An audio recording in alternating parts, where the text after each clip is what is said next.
Hey guys, Calvin, Cartoon Company down under New Zealand. Today we are going to talk about cold start timer and the cold start injector.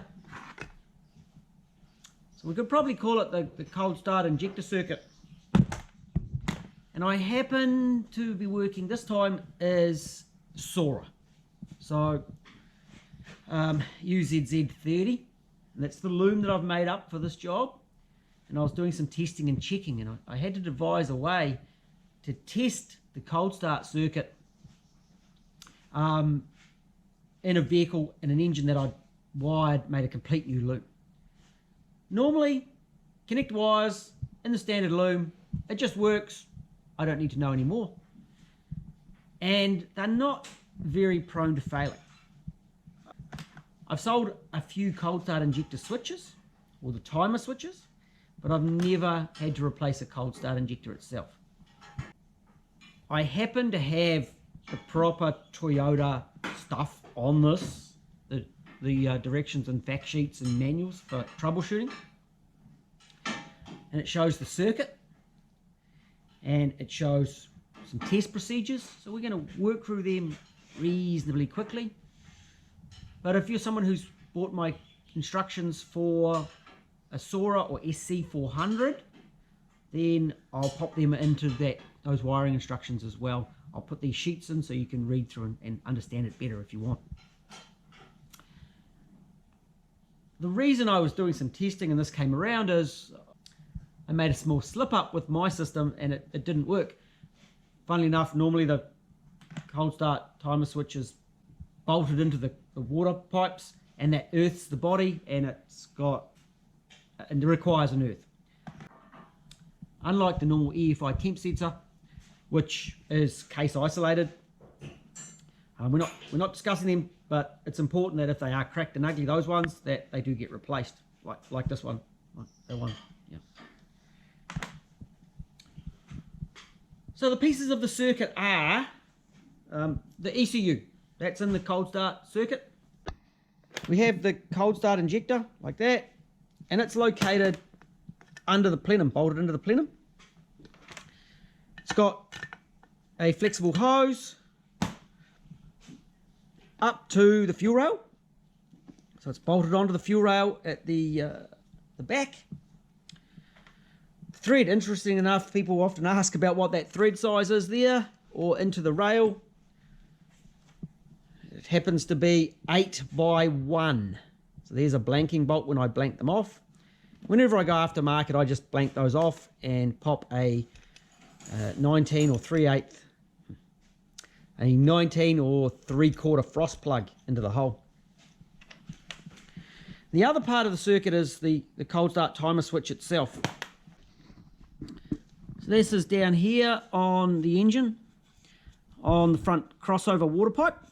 There's your EFI temp sensor, and there's your gauge temp sensor. The cold start injector circuit is only found on Gen 1 engines. On the SC400s, it runs for a lot longer than on the LS400s. LS400s, it came off when they changed the ECUs from the ECU with 2 rows of pins to the 4 row. The 4 rows don't have it.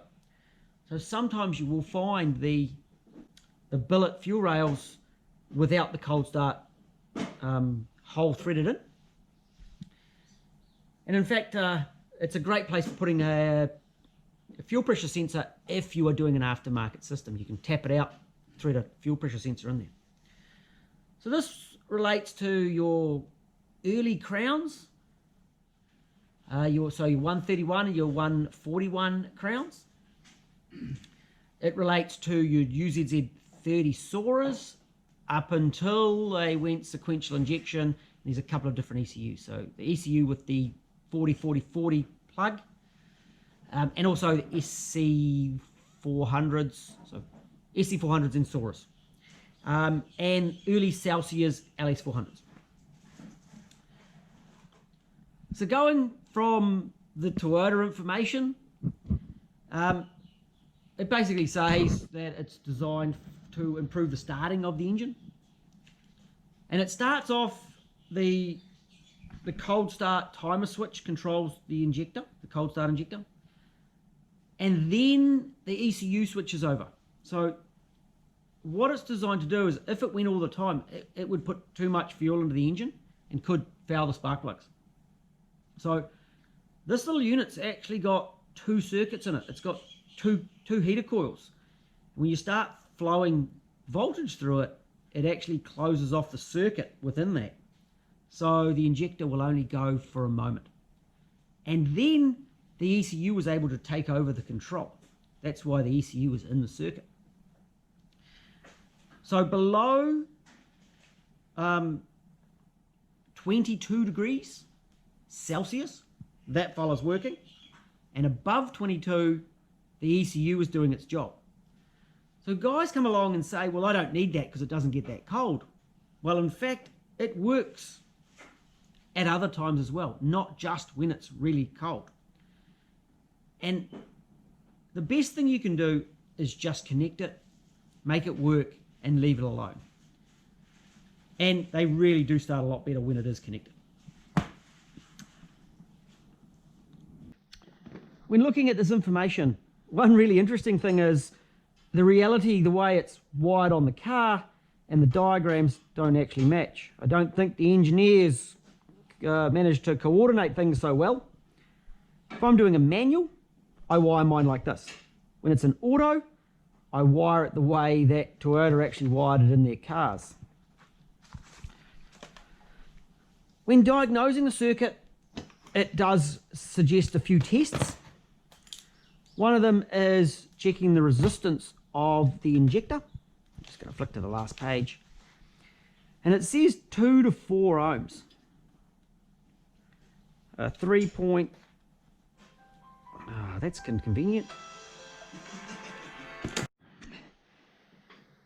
So if we measure the cold start injector resistance, it says between 2 and 4. And this one, if I don't touch the right terminals, it's got none. 3.6. Well, that one tests out okay. Interesting to note too, on the little loom, wiring loom that goes to the cold start injector, they're very prone to cracking. This one's cracked up in there, the wires are exposed. And being a low resistance injector, it's got low tags on the plugs. So you've got high tag, the little notches are at the top by the locking tab, and on low resistance are at the bottom. And that way you don't confuse high resistance and low resistance injectors on Toyotas, and they don't get interchanged, is the rule of thumb.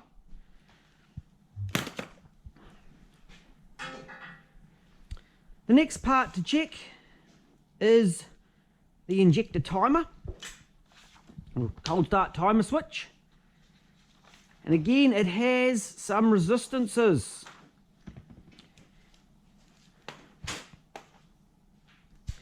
And it goes between coil 1 and coil 2. It has some resistances.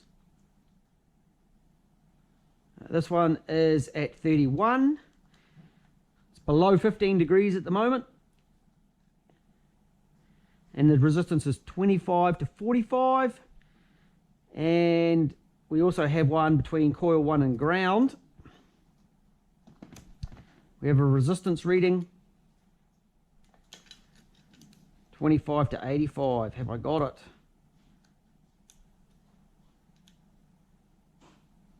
Also 31.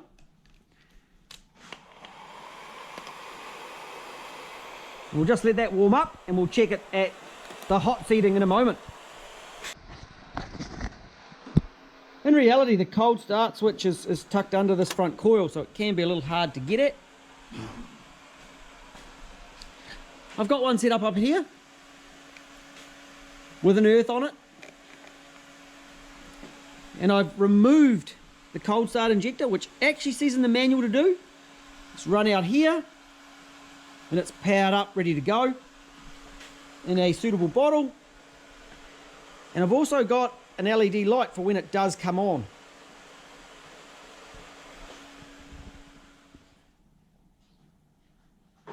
I probably haven't got it hot enough, but our resistance has climbed to 54 ohms.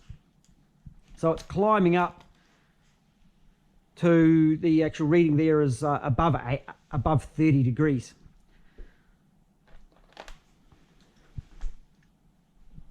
Another thing to note on these switches is they shouldn't turn like this one. And that one actually does still work, but it certainly isn't ideal. So that's probably a candidate to be replaced.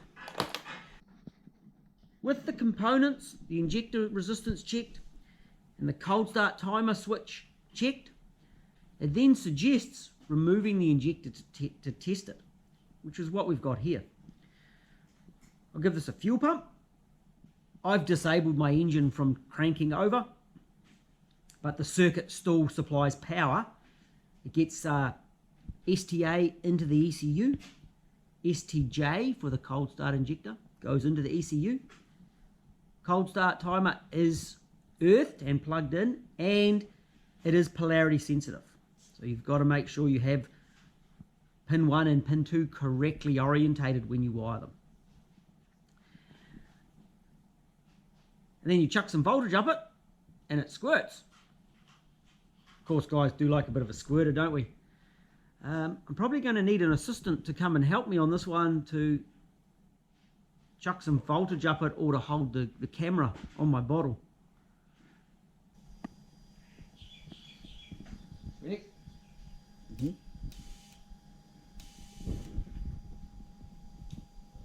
Stopped. Stop more. No more. No more now. The cold start timer switch has got to the limits. Perfect. I'll plug another one and we'll do it again. So as it showed, the cold start switch does time out. So we'll plug another one in, dropping the temperature again. Ready?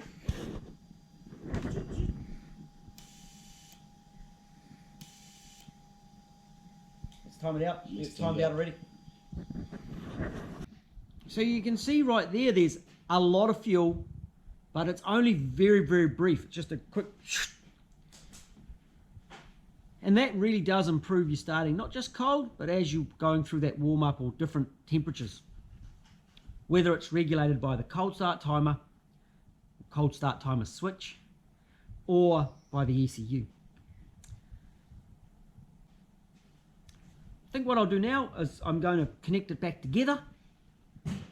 This loom is just about done, ready to go back to the customer, but I haven't had the cold start injector set up from cold. The engine was actually warm when I was doing my testing on this last night. Kind of warm. The engine was warm, but it was cold here. We were actually able to use some freeze spray. We were able to use just some plain old engine start as a freeze type spray all over that sensor, and we got it down to -2 degrees last night on the sensor, just to monitor what was going on. I'll connect this up and we'll fire it up, and you'll just see my LED flash instantaneously, and the engine's going to start. Probably should note as well, this only really applies to the standard ECU. If you are using an aftermarket, you don't require the system. Just disable it. Take it away. But the standard ECU, I always recommend running it if it is on your ECU, if it is a function of your ECU. Right, I have connected the cold start. Yeah, see, it's all plumbed up, tucked under the intake. Cold start timer is earthed out. I've got my light, and hopefully I haven't changed anything. I have. So wait a minute. This engine's had different test things done on it, and I was actually I'm going to do a video in a moment on code 14 and 15, because this one actually had the same faults, and I put it back to having the faults. So I've disabled the faults again, I've repaired them. Now we're going to get back to cold start. Got everything powered up. I've got my check light going,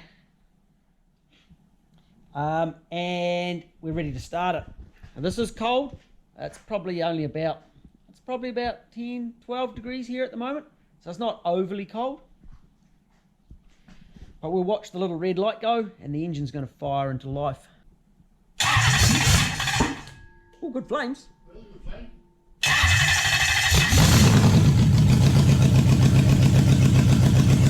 Oh, fuck it. You know what I didn't do, eh? Oh, I changed the coil. I hadn't done the bloody leads.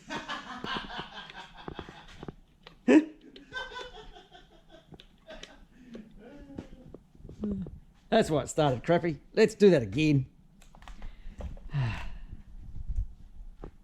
Right, here's our light. And it's going to fire into life.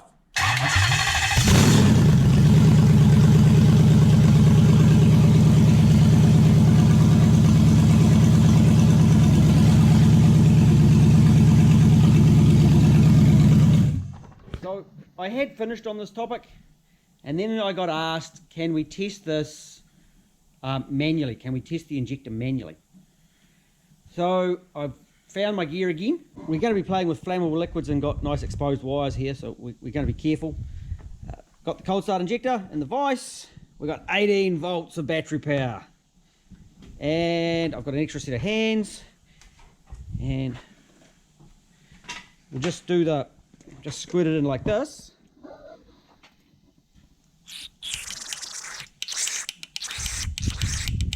And it sort of just dribbles out. It's kind of pathetic. So we'll try and do it a bit better.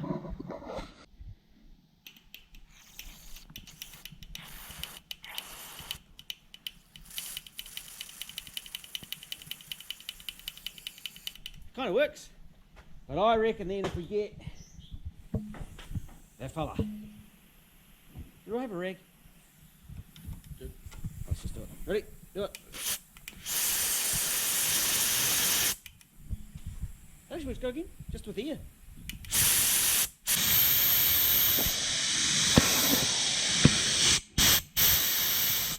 It's not just a tiny hole, I can't feel it. But you can see it when the fluid comes out. And I blast some of this on it.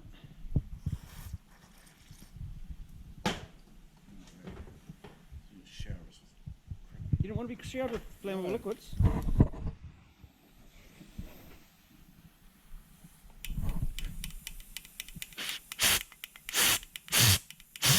Look at, a bit more pressure helps. So yes, it is possible to test it on the bench like that. Power it up, a bit more pressure, bit of fluid so you can see it coming out, and away it goes. This one, and don't get me wrong, they still fire up without the cold start, but they definitely fire up a lot better and a lot nicer with it connected, with it working like it should. So I hope that's been helpful. We'll talk to you again soon. Catch you later.